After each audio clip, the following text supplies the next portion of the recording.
So last episode we ripped into Robin Hood in a way that only we know how here at TheJackSmit.com.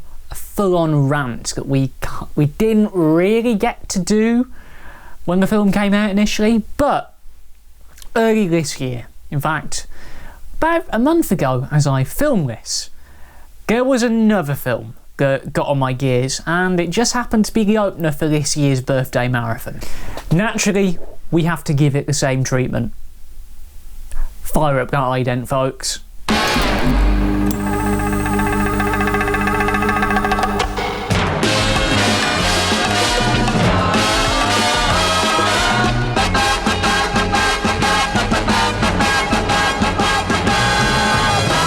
If you've seen the season 1 finale or listened to the Talking Smit About Film podcast, you'll be aware of a certain film that got on the other side of this here film critic.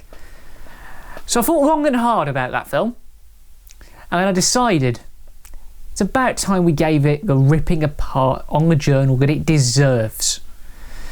So pour yourself a cup of Earl Grey. Who are we kidding? Let's tear this piece of crap apart.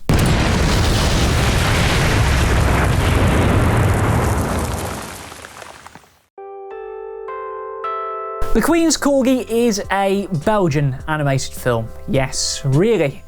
It was released in a lot of territories in mid-April this year, culminating in its British release on July 5th. Just in time for a certain birthday marathon. The stars really did align on this one. And it was a studio called N-Wave who were responsible for the production and the animation of this film. And their track record is very much hit-miss. We've got they gave us things like Sammy the Turtle, both of them, yes, really. The House of Magic, and a staple of the old school 4D and IMAX cinema systems, Fly Me to the Moon, if old school visitors to a certain amusement park in Blackpool will remember that one. Obviously, it was sold to a lot of distributors throughout the world, this new film, The Queen's Corgi, by a French-based production outfit called Charades. Yeah, lovely. And it was poor Lionsgate who picked up the UK rights on this one. So, the film. 2 versions of it exist, unfortunately. There's the version that UK cinemas played, featuring a decent cast. Jack Whitehall, Matt Lucas, Sheridan Smith, Ray Winston, Julie Walters, and a version that the rest of the world got, featuring a voice cast who I predominantly haven't heard of. To make it fair, we're going to be using the version of the film that nobody's heard of.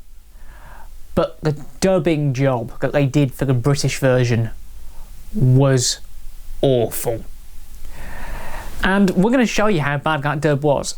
So if you're listening on your phone, you're not going to get the full impact of this. On the left channel, you're going to hear the British audio, and on the right channel, you're going to hear the audio that the rest of the world had to deal with. So, here's a side-by-side. I'm going to do this podcast style. Here's a clip. The Royal Court! This one is a mongrel!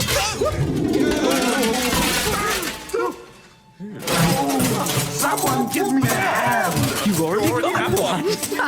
Coming through! Eat my dust bricks!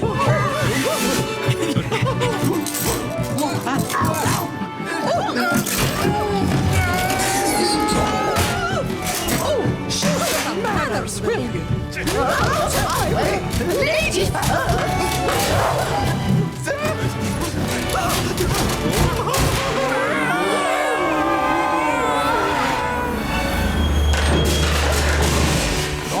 Not my fault. Wasn't us. It's them. And we're gonna hold that clip there. You'll understand why in a few minutes. Your basic plot of the film primarily details a lovable corgi called Rex, the British monarch's most beloved dog. Not long into the film, he loses track of his mistress. Yes, really, it actually says that in the Hypnosis Lionsgate put out for this film. And eventually he stumbles across a clan of dogs of all kinds, confronting and fighting each other. You could say it's a doggy fight club. Crap! we don't talk about Doggy Fight Club. It's the first damn rule. However, during his epic journey to return to the Queen, Rex falls in love with a stray called Wanda. And he discovers his true self. Yes, really, how they made a journey of self-discovery plot arc in this film work on such a tight budget. It's beggars belief, really. I'm going to give the chaps at N-Wave some credit here. For a $20 million film, it looks pretty good. I've seen worse animated films. I mean, 2005's Hoodwinked. I know I was pretty young then. I rewatched that the other week.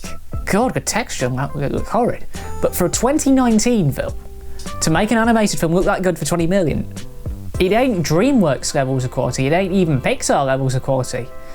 But it does a good job for what it needs to do. Especially with Mr. Game of Thrones himself providing the music. How they got Ramin Djawadi to do the score for it. That was a big get.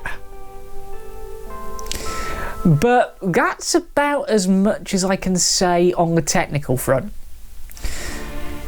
Where it starts to fall apart is the script.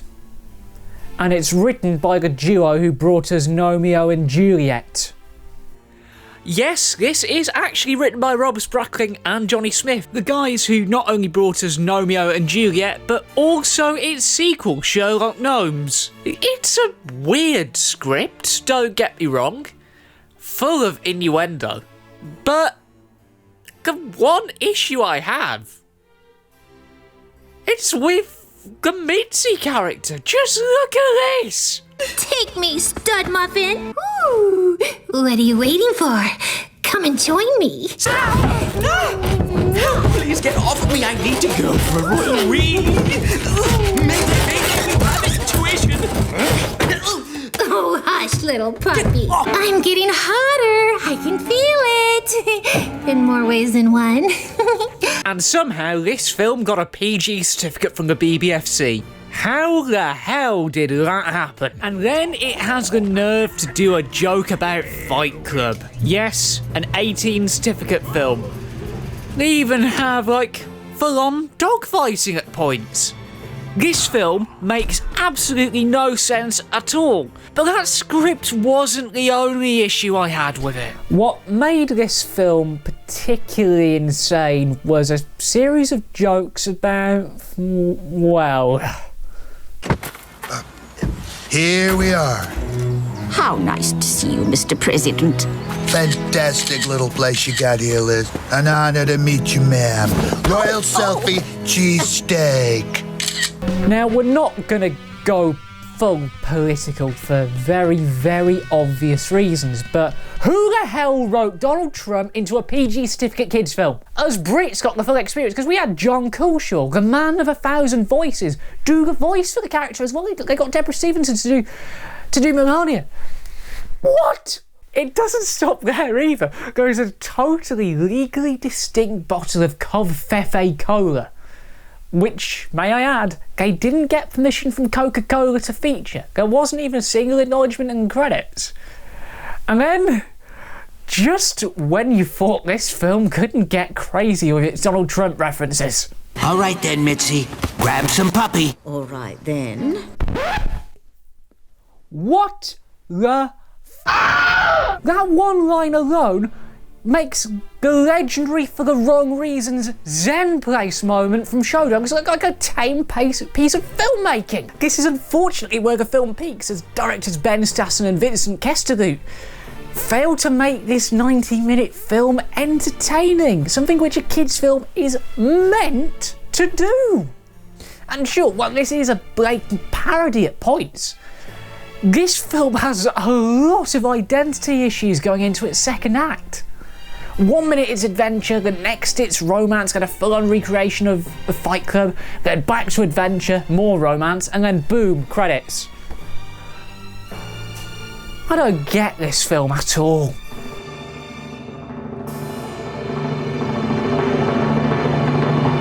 Understandably, the big boys of the film critic world seen this film and were about as brutal as the emotions that were brought on when your best friend goes to America for 6 weeks.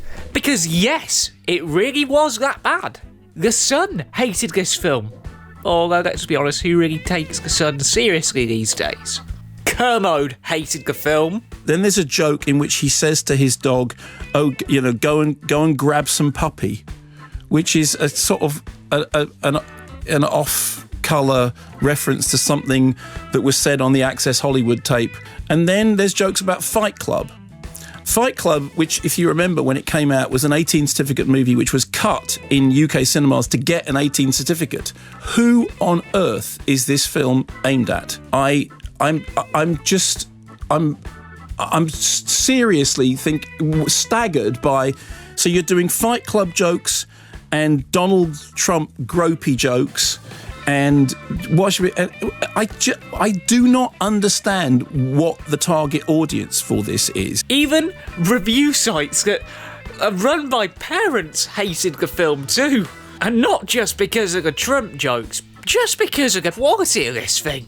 It's up there, all right. As I record this, it is about to go on to the kids' club showings at a select few cinemas. How it's lasted this long is quite literally beyond me, especially with a Rotten Tomatoes score that low. It doesn't even have a consensus yet. And the one review that kind of hit the nail on the head was The Independent. They put Clarissa Lockray on that film. If you listen to Wittertainment every week, she's like one of the stand-ins for Kermode. She said the most promising part of the film is, in fact, its wordless opening, which establishes how Rex first came to be the Queen's favourite corgi, as framed photographs of Prince Philip are slowly replaced by the doggy portraiture. For those first few minutes, the Queen's corgi is a decent film. And then the dialogue kicks in. Now, of course, as this film is quite recent in my memory, I still have my original review notes, which, if you've seen episode 14, you will recognise the iconic 6 bullet point approach. I couldn't give this film any more than a 1.5 star rating. It was awful, it got political, it was of poor taste, the performances were decent, well, the dub cast were decent, and I just basically said avoid this film. I feel like I've aged about 15 years ripping this one apart, and in all honesty, I don't want to subject myself to this level of torture again. I'm glad that this film tanked, and I'm glad that I get to do an episode like this. Consider this: the book and the chapter of the Queen's Corgi being closed once and for all.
President have that first attracted you to him? Well, his nice head of hair and his very big hands does not hurt either.